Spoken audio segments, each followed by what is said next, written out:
uJesu Kristu uyinkosi, bazalwane, ngibingelele egameni leNkosi yethu Jesu. Ngiyacela sikhuleke.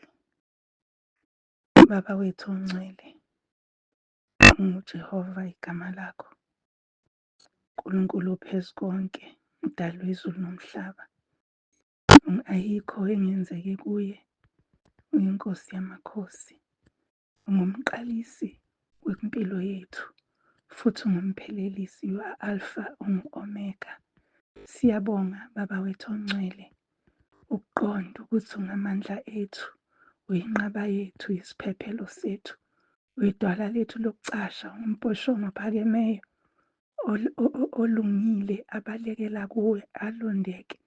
Siyabonga Baba wethu ongcwele nantambama, usigcinile, usivusile, wasigcina ebudeni bosuku. Siyabonga Nkosi ukuthi siyahlelelwa ukuphila kwethu, siyalungiselelwa nezimpi esihlangana nazo. Akukho Nkosi ongakwaziyo ngathi, akukho futhi ongazange ukuhlele nokukunqoba ngathi. Siyabonga Baba wethu ongcwele, sisazofunda izwi lakho, khuluma ngalo, thinte lowo nalowo Nkosi osesimeni esidingayo. Siyacela ngokukholwa, siyazi ukuthi wena usihlelelwe izinto ey'nkulu, futhi sinakho ukuqonda ukuthi sikhethiwe ukuba sazi amaqiniso akho. Siyabonga Baba wethu ongcwele, sikunikeza udumo. uJesu Kristu uyinkosi. Amen.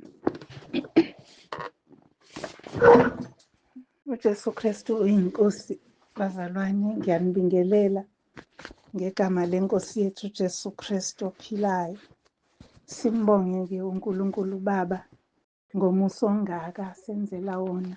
Sibona iy'nsuku, sibone ama-hour, ama-minutes, ama-seconds, sibone amaviki, sibone iy'nyanga, sibone ngisho neminyaka. Siyambonga kakhulu uNkulunkulu. Bazalwane, namhlanje ngaphandle kokuchitha isikhathi sizofunda incwadi kaSamuel wokuqala. Sifunde ku-chapter 17. Sizofunda nje ivesi elilodwa ngokusizwa inkosi, uverse 37. 1 Samuel chapter 17 verse 37. Kufundeka kanjena. uDavide wathi, uJehova owangiphula zipheni lwengonyama nasezipheni lebhere, uyakungiphula nasesandleni salowo Mfilisti. uSawule wathi kuDavide, hamba, uJehova uyaba nawe. uJesu Kristu uyinkosi. Ivesi nje leli eliqukethe indaba ende esuka ekudelelweni, kweyisweni kwabantu bakaNkulunkulu abakhethile, isizwe asikhethileyo seyiswa umfilisti, eyedwa nje, ephume yedwa, emkhulu, esabeka, enamandla. Injalo-ke impilo yethu kulezi insuku, bazalwane. Simelwa isitha, sibe sikhulu isitha, siphakame, sibe side, sibe namandla, sesabeke, bese siyasaba njengabantwana bakwa-Israyeli ngaleso sikhathi. Sisabe, amasosha namandla ahlale phezu kwey'khali zawo, ngoba esaba ukuthi angaze adumbe wena athi woza uzolwa nami. Bazalwane, asiphiwanga umoya wokugwala, okokuqala lokho. Manje-ke siyayibheka-ke le ndaba kaDavide. Lithi izwi likaNkulunkulu, asihambi ngokuqonda, ngokubona nje sihamba, kodwa sihamba ngokuqonda. Sihambe nje ngokukholwa kwethu, siqonde ukuthi khona onamandla okusinqobela. Manje-ke ngiyambheka nje uDavide. Uma ngabe uzoyikhumbula kahle le ndaba, isuke emuva la kuthiwa akahambisele abafowabo ababesempini, abahambisele ukudla. Uma efika ubona lesi simangaliso esikhulu. umuntu omude olaphaya ongalingani namuntu, ophethe nesihlangu esikhulu nomkhonto omude. Kusho ukuthi vele uthi usasondela akuhlabe ekhanda, literally. Kodwa uDavide uyambona, akaboni yena, ubona uNkulunkulu ngale kwakhe, ukuthi uNkulunkulu mkhulu kunalokhu engikubonayo. Amen zonke bazalwane, ngizonxusa nje namhlanje ukuthi asibone uNkulunkulu emkhulu kuney'nkinga zethu. Ake sibone uNkulunkulu singabheki ukunqoba kwakhe, kodwa sike sibheke ubukhulu bakhe ey'mpilweni zethu. Sike simbheke uNkulunkulu ewuNkulunkulu okuyi-control. Simbheke uNkulunkulu engahlulwa yilutho. Simbheke uNkulunkulu ethi nginguNkulunkulu wenyama yonke. Simbheke esethe thula wena okwakho nje, just keep quiet, thula, wazi nje ukuthi nginguNkulunkulu. Namhlanje ngifisa ukuthi izimo esingena kuzo azizinkulu kunoNkulunkulu. Ngifuna ukukhuluma nje ngokuthi kahle kahle isihloko sale ndaba yethu sithi uNkulunkulu osilungiselela izinto ey'nkulu. Uyazi ukuthi xolo, kuyaba khona izimo ezifikayo zisheshe ukudlula. uNkulunkulu kwesinye isikhathi ube nakho ukuqonda, ukubona ukuthi amandla akhe lawo, uma ngabe-ke usukhanyiselekile. Kwesinye isikhathi ungaboni ngoba ungakakhanyiseleki, kodwa uma usubheka emuva umangale. Ingalokho baze baqamba leli culo lethi masibheke emuva siyamangala ukuba Nkosi ubungenathi ngabe sifele endleleni. uNkulunkulu asiprepare okukhulu. Ama-challenges esihlangana nawo, ama-challenges esibhekana nawo, uNkulunkulu usuke sesilungiselele wona. Ngoba uNkulunkulu uNkulunkulu wenyama yonke, akukho okumehlulayo. Futhi uNkulunkulu uma ngabe uhlala kuye, namazwi akhe ehlala kuwe, akukho okukuhlulayo, ucela konke okuthandayo kukwehlele, kukwenzekele, uma kukuhle emehlweni akhe. So ngithanda ukuthi-ke nje namhlanje mzalwane, kuleso simo obhekene naso, dlulisa amehlo akho kuso, ubheke uNkulunkulu. uNkulunkulu mkhulu kunaso. Futhi uNkulunkulu lithi iHubo 46 uvesi 1, uthi uJehova uyinqaba yethu namandla ethu. Athi ngilifunde ngoba manje ngilitolike esiNgisini kanti lihle esiZulwini. Chapter 46 uvesi 1 nje wakhona. Ngibekezelele ngisalivula. Uvesi 1 wakhona uthi uNkulunkulu isiphephelo sethu namandla ethu, ufunyaniswe lisizwe impela ekuhluphekeni. Uyisiphephelo, ungamandla, uwusizo. Uma ngabe silungiselela-ke izinto ey'nkulu, ngibona la uDavide edonsa lelo fayela empilweni yakhe. Ngesinye isikhathi ubufakazi esibubonile ngoNkulunkulu noma esibuzwile ngoNkulunkulu ibona obusinikeza amandla okukholwa. Nje uma umuntu ezofakaza ngesimo mhlawumbe wena ongakabhekani naso, uyakwazi ukubona ukuthi nami ngangeke ngilunge la, kusho ukuthi uNkulunkulu okwenzile.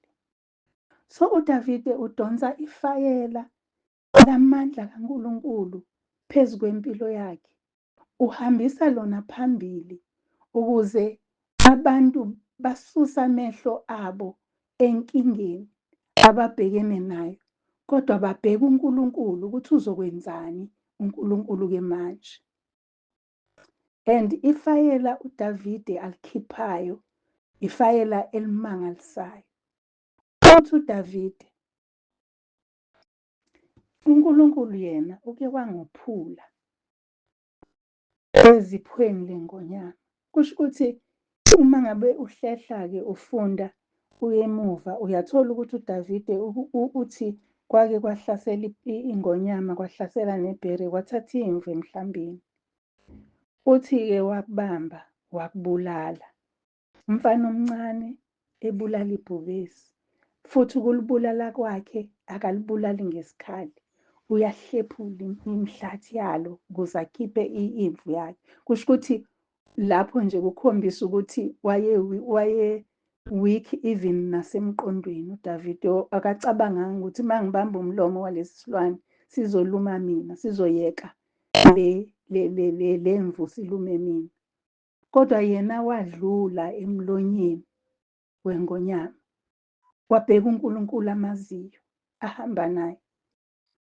Kangangokuthi uma esephambili uNkulunkulu ulungiselela uDavide, umnikeza lezi iy'lwane ey'sabekayo ukuze amqinisele ukuthi uzokhulula u-Israyeli, uzosiza u-Israyeli phambi kwalo mfilisti nasesizweni sonke samafilisti.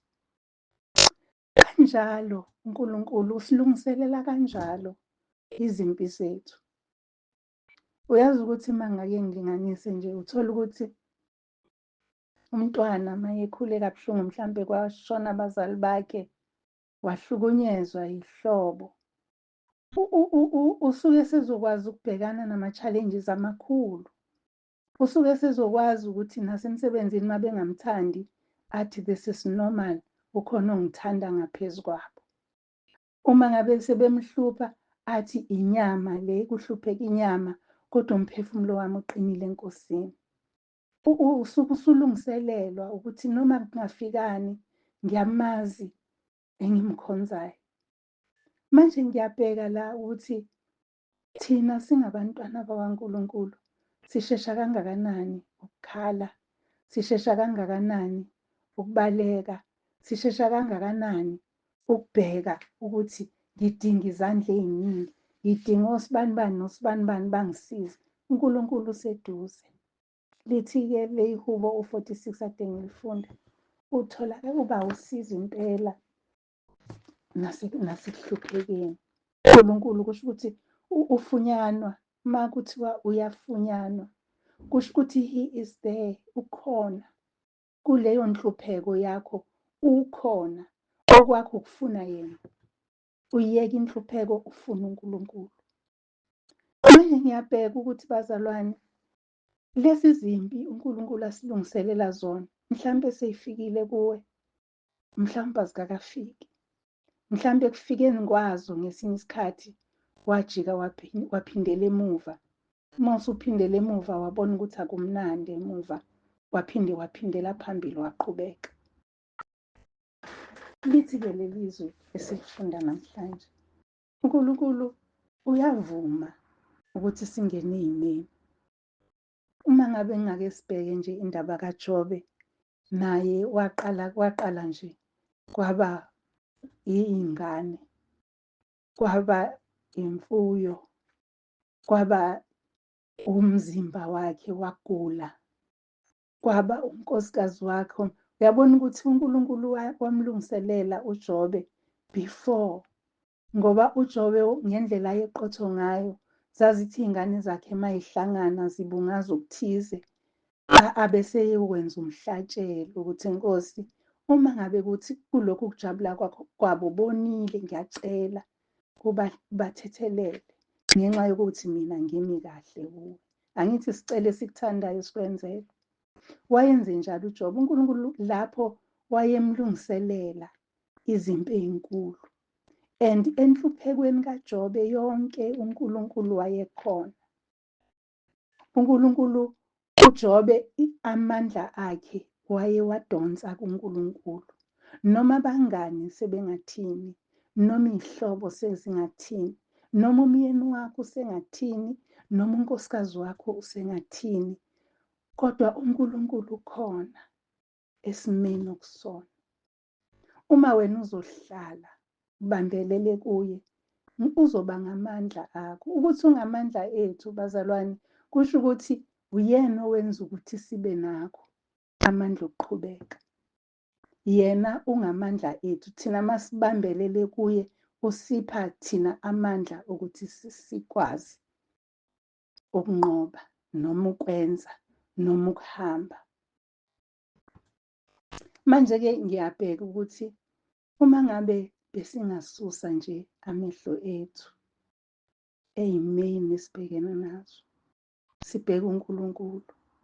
Akudonse nje nawe mzalwane ebufakazini bakho.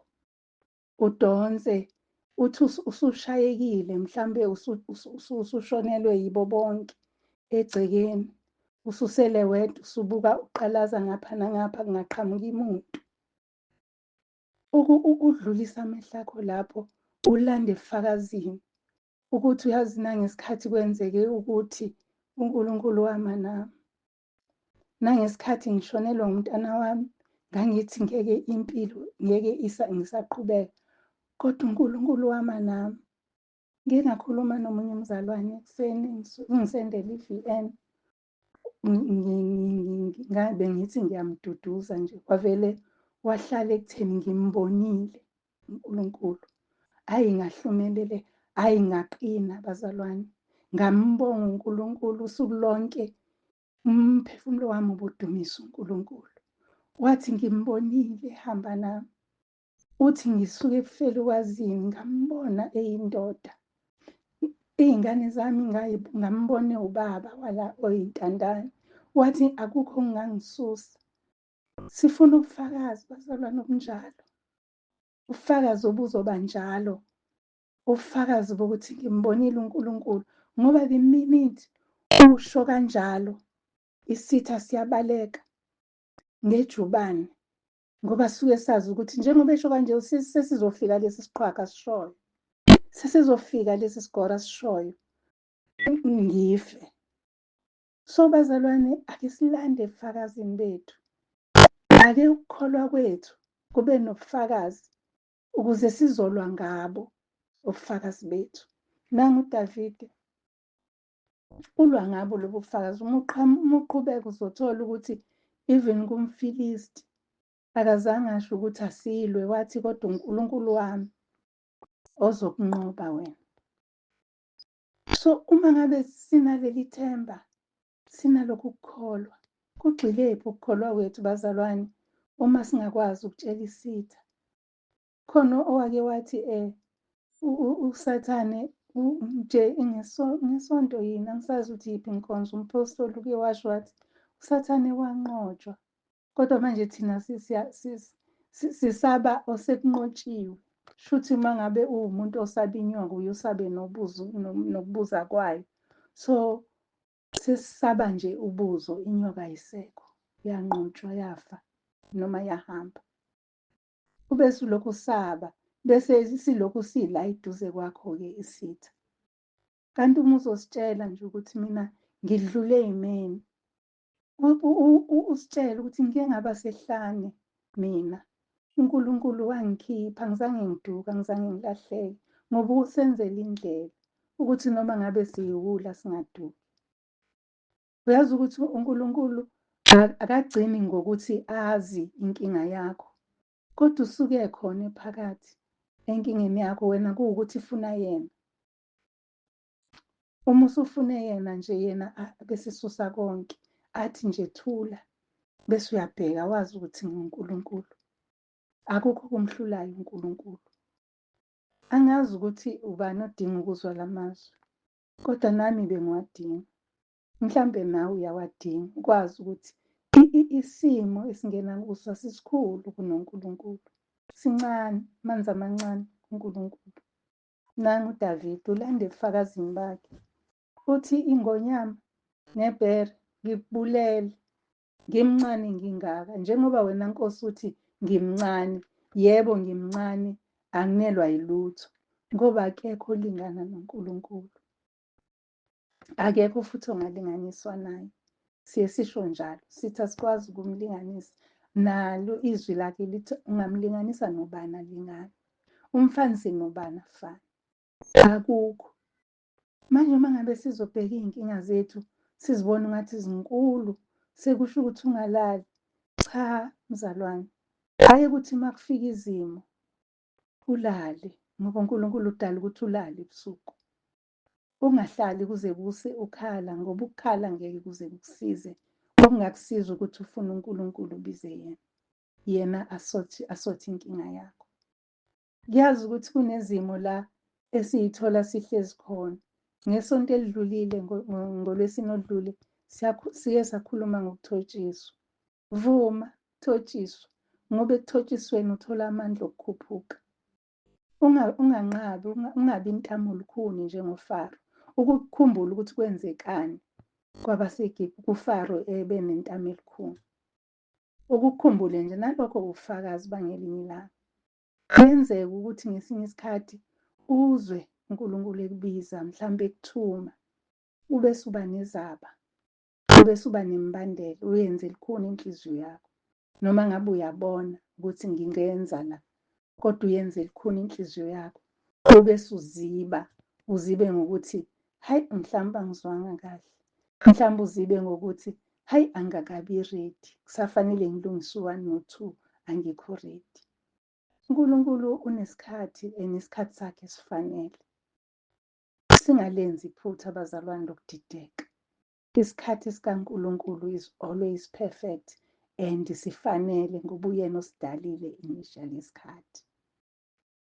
So ake sihambeni bazalwane sibhekile, uyabona ukuthi izinto zethu sibheke uNkulunkulu ukuze ngoba yena uthe uyawahlelemba amagebhugebhu, ukuze asihlelembele amagebhugebhu abe ngamandla ethu sikwazi ukunqoba.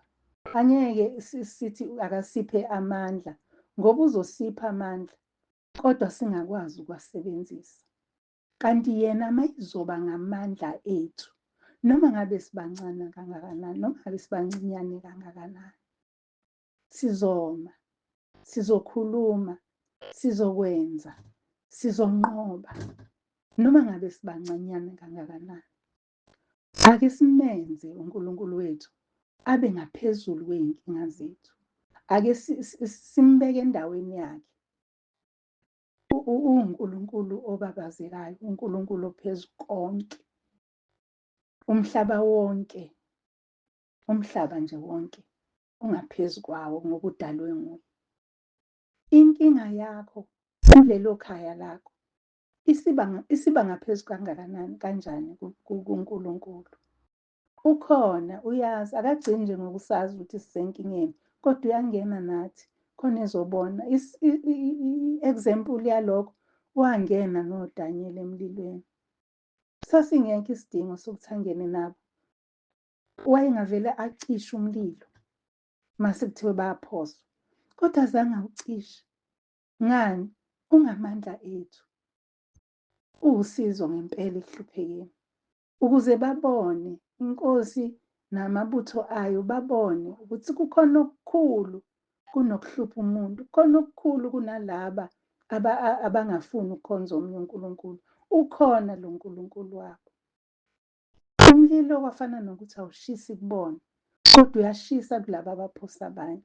Bayafa bona, besaphosile nje, umlilo ubashisa. Bukhona obunye ubufakazi esingabufuna? Bukhona yini esingabufuna ngobukhulu bukaNkulunkulu? uNkulunkulu avule ulwandle olubovu. Kukhona ngisho ku-history. Avule ulwandle olubovu kuhanjwe emhlabathini owomile. Akuzona iy'nganekwane bazalwane, ubufakazi. Kukhona nathi la eseke wasivulela khona ulwandle olubovu. Umuntu nomuntu useke wahlangana nolwandle olubovu. Uma ungakahlangani nolwandle olubovu, ulwandle olubovu iswe ungazi ukuthi uzophuma ushonephi. Lapho uphakathi kokufa nokuphila. Sesike sabhekana kaningi nolwandle olubovu, kodwa uNkulunkulu avule sihambe emhlabathini owomileyo. Besingemdumisi, besingembabaze, besingethembele kuyena, besingeqinisa ukukholwa kwethu ebufakazini bakhe nje yena nje yedwa, kungaseyikho ukuthi usenzele okuthize, kuwukuthi nje usuvusile ebusuku wakhipha ilanga, nalapho thina sisebuhlungwini kangangokuthi awazi noma libalele noma liguqubele, kodwa alikhiphe ilanga lihambe lifudumale, ama-temperatures afane. Bese ngiyembheke lowo nkulunkulu ukuthi uwunkulunkulu ophezu konke, besingaboni ukuthi iy'nkinga zethu zinkulu kunaye. Athi ngunkulunkulu wenyama yonke ezisho yena. Athi kukhona yini okungehlulayo. Hayi bazalwane, ake siphose iy'nkinga zethu. Uthi iNkosi uJesu uma isifika ibone ukuthi asicacelwa kahle. Asicacelwa kahle. Athi phonsani kimi yonke imithwalo yenu, ngizonithwalela. Athi ijokwe lenu lilula, lethani kimi elami lilula, sekulula senginqobela okuningi. Bazalwane, besingabambelela. Mhlawumbe uma ngabe ubona ungazuthi ilanga lifiphele, amafu alivalile, lizophuma, likhona. Ngikho ukuthi alikho, likhona. Singena esikhathini samakhaza manje uqala ubusika, kuzobanda. Kodwa uma kubanda kusho ukuthi ilanga alikho. Isizini, isikhathi. Akuzukusho ukuthi ilanga alikho, kuzobanda noma likhona ulibona ngamehlo. Kubande noma ungaliboni lifihlwe ngamafu. Kodwa kusho ukuthi alikho, likhona. Wena bheka uNkulunkulu. Bheka nje uNkulunkulu. Kukho konke, konke kuzodlula, konke uzokunqoba. Ungamandla akho, ufunyanwe usizo ngempela nasekuhluphekeni. UNkulunkulu uyinqaba, uyisiphephelo, sho njalo amaHubo 56:3 ithi uyinqaba yethu namandla ethu. Ukhona kukho konke. 46:1, sorry. uNkulunkulu akadideki. Uthi lapha kumaHubo 28, uJehova ungamandla abantu bakhe. Uyinqaba insindiso kogcotshiweyo wakhe. Bazalwane, ikuphi obunye ubufakazi esibufunayo? Ibuphi obunye ubufakazi esibudingayo nje? Ake sidlulise amehlo ethu, sibheke okukhulu kunalo mfilisti ophambi kwethu. Asiwadlulise amehlo ethu, sibheke lo nkulunkulu odalile ngisho naye lo mfilisti ophambi kwethu. Engathi uJobe uSathane wamcela uNkulunkulu wavuma, ukuze uJobe aqine, ukuze uNkulunkulu elungiselele uJobe isikhathi esimnandi esizayo. Uyabona ukuthi impilo kaJobe isikhombisa ukuthi singahlupheka okwamanje, okomzuzwana sisemhlabeni, kodwa kukhona okukhulu esibekelwe khona, ubundlalifa bezulu. Kungasekho sizi, kungasekho nhlupheko, kungasekho nhlungu, singasakhathazeki nokuthi kufanele ngakhe ukuze uma kufika iy'mvula ingadiliki le ndlu engihlezi kuyona.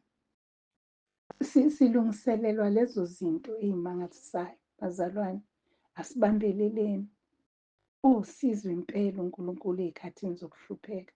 Ungadideki, donse ebufakazini, unqobe isitha. uJesu Kristu uyinkosi. Make sikhuleke. Siyabonga Baba wethu oncele izwi lakho nakulolu lusuku. Sebenza iy'mpilo zethu, ususe uvalo, ususe ubuthakathaka, ususe nokwenqena, ususe nokukhala, kodwa usiphe ukuba sibe nokunqoba emilonyeni yethu, ezenzweni zethu, ekucabangeni kwethu, sibe ngabanqobile impela ngoba wena uyanqoba.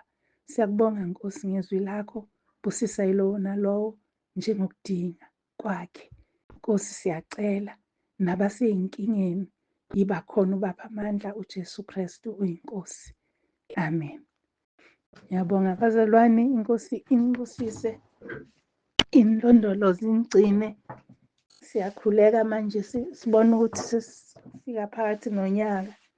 Nkosi, sithwalile unyaka uqala, sesibheke phakathi nonyaka manje. iNkosi isenathi. Siyambonga kakhulu uNkulunkulu.